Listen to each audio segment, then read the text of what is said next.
প্রিয় ভাই, আপনার হায়াতটাকে মূল্যায়ন করেন। আজকেই তওবা করে ফিরে আসেন, 5 ওয়াক্ত নামাজি হয়ে যান, সময় অপচয় বন্ধ করেন, যৌবনকালটাকে কাজে লাগান, সিরিয়াস হন, জীবনটার ব্যাপারে সিরিয়াস হন। জীবনটা কিন্তু হেলায় খেলার বিষয় না। একবার চলে গেলে, একবার মৌত হয়ে গেলে কান্নাকাটি কোটি কোটি বছর করলে আল্লাহ পাক আর দ্বিতীয়বার পৃথিবীতে ফিরাই দিবে না, দিবে? তো কি কারণে আমরা আমাদের সময়টাকে হেলায় নষ্ট করছি? আর সুযোগ আছে? কোনো সুযোগ নেই। যেই কাজের পরকালীন কোনো ফায়দা নাই সেই কাজে আমি নাই। সোজা কথা বোঝেন? যেই কাজে পরকালের কোনো ফায়দা নাই সেখানে আমি নাই, এরকম আকীদা লাগবে।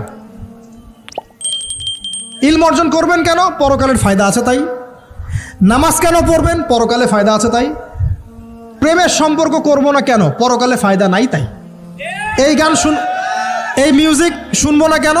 আমি পরকালে কোনো ফায়দা নাই তাই। আমি অহেতুক এসব টিকটকের পিছনে ঘুরবো না কেন? পরকালে কোনো ফায়দা নাই তাই। যে কাজ পরকালে ফায়দা দিবে আমি সেই কাজে আছি। পারা যাবে ইনশাল্লাহ? আল্লাহ তৌফিক দান করুন। যুবক ভাইদেরকে আমি অনুরোধ করবো যে আপনাদের যৌবনটা আগামী মুসলিম উম্মার ভবিষ্যৎ। এই যে বলে না যে জাতির কাণ্ডারি হবে অমুক তমুক, কেউ জাতির কাণ্ডারি হতে পারবে না।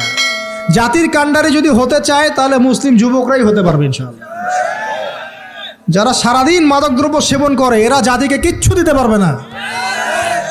যারা সারাদিন হকি স্টিক নিয়ে ঘুরছে আর নির্মমভাবে মানুষকে মারছে এরা জীবনেও জাতিকে কিচ্ছু দিতে পারবে না। ফাসাদ সৃষ্টি করা ছাড়া কিচ্ছু করতে পারবে না এরা। দেশকে, জাতিকে এবং উম্মাকে যদি এগিয়ে নিতে হয় শুধু মুসলিম যুবকরাই পারবে ইনশাআল্লাহ। এবং কারা পারবে? যারা অন্য ধর্মের মানুষ কিন্তু মনটা স্বচ্ছ সৎ, তারাও পারবে। যাদের মনে সততা আছে অন্য ধর্মের হলেও তারা পারবে ইনশাআল্লাহ।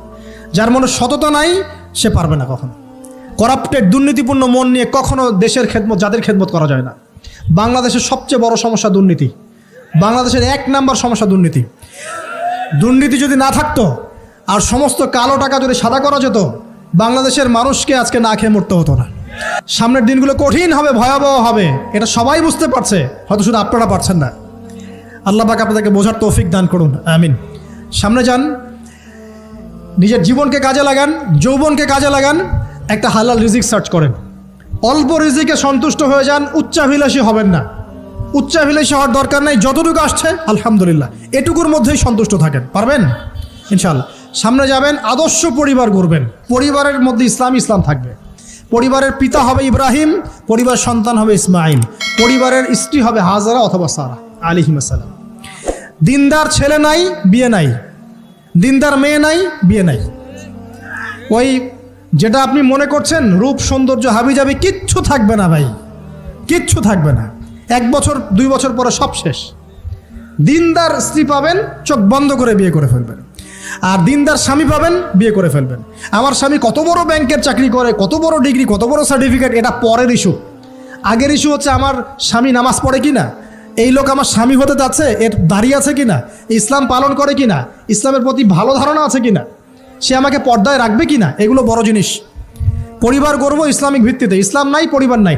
এমনকি পরিবার গড়ার পরেও যদি দেখেন যে পরিবারের সদস্যদেরকে বোঝাতে আপনি ক্লান্ত হয়ে যাচ্ছেন, পরিবারের সদস্যদেরকে দিন বোঝাতে আপনি ক্লান্ত, কিছুতেই দিন বুঝতে চায় না, আপনি আসহাবুল কাহাফ হয়ে যান, তাও ভালো। বুঝেন নাই? আপনি নিজের চটকায় তেল দেন, ওটা বাদ দেন, ওর কবরের হিসাব ওর উপর ছেড়ে দেন, আপনি ইব্রাহিম হয়ে যান, আপনি আসহাবুল কাহাফ হয়ে যান, তাও ভালো। ইসলাম নিয়ে কোনো কম্প্রোমাইজ নাই। পরিবারের সদস্যরাও যদি আল্লাহর পথে চলার ক্ষেত্রে প্রতিবন্ধকতা সৃষ্টি করে, বাদ দিয়ে দেন, দরকার নেই। আল্লাহর জমিন প্রশস্ত, আল্লাহর জমিন প্রশস্ত, আল্লাহর রিজিক প্রশস্ত ইনশাআল্লাহ। আল্লাহ পাক উত্তম আরও কিছু দিবেন আপনাকে ইনশাআল্লাহ তাআলা। খেয়াল রাখবেন, পরিবারের মধ্যে ইসলাম থাকতে হবে। এখানে কিন্তু আপনাকে কেউ বাধা দিবে না, এর কর্তা আপনি নিজেই। আল্লাহ পাক তৌফিক এনায়েত করুন, আমিন।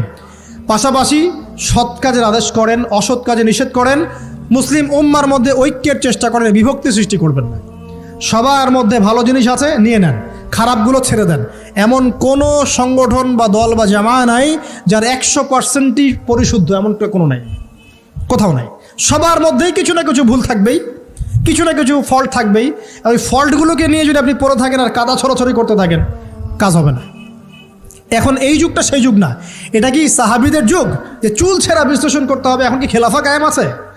সাহাবীদের যুগে খেলাফা কায়েম আছে, ইসলামিক অর্থনীতি কায়েম আছে, ইসলামিক রুলিংস চলছে, তখন সূক্ষ্ম সূক্ষ্ম বিষয় নিয়ে সাহাবীরা একে অপরের সাথে কনফ্লিক্টে যাচ্ছে, মত পার্থক্য হচ্ছে। আর এখন তো কিছুই নাই, এখন আপনি ওই ছোটোখাটো বিষয় নিয়ে পড়ে আছেন, বড় বিষয়ের তো খোঁজ নাই এখন। আল্লাহ পাক আমাদেরকে বোঝার তৌফিক এনায়েত করুন, আমিন।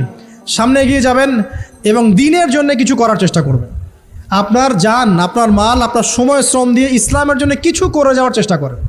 কিছু না পারেন একটা এতিমখানা করেন, একটা মাদ্রাসা করেন, একটা মসজিদ করেন, ঠিক আছে, একটা সামাজিক সংগঠন করেন, একটা কি বলবো, আপনি যদি পলিটিক্সও করেন করেন, কোনো সমস্যা নাই, কিন্তু এটাকে ভালোর দিকে নিয়ে আসেন, ন্যায়ের দিকে নিয়ে আসেন। দুর্নীতি অন্যায় বাদ দেন, অন্যের ক্ষতি করা বাদ দেন, অন্যের গীবত তহমতের সংস্কৃতি বাদ দেন, ভালো কিছু করেন, সামাজিক কাজ করেন, মানবতার কাজ করেন।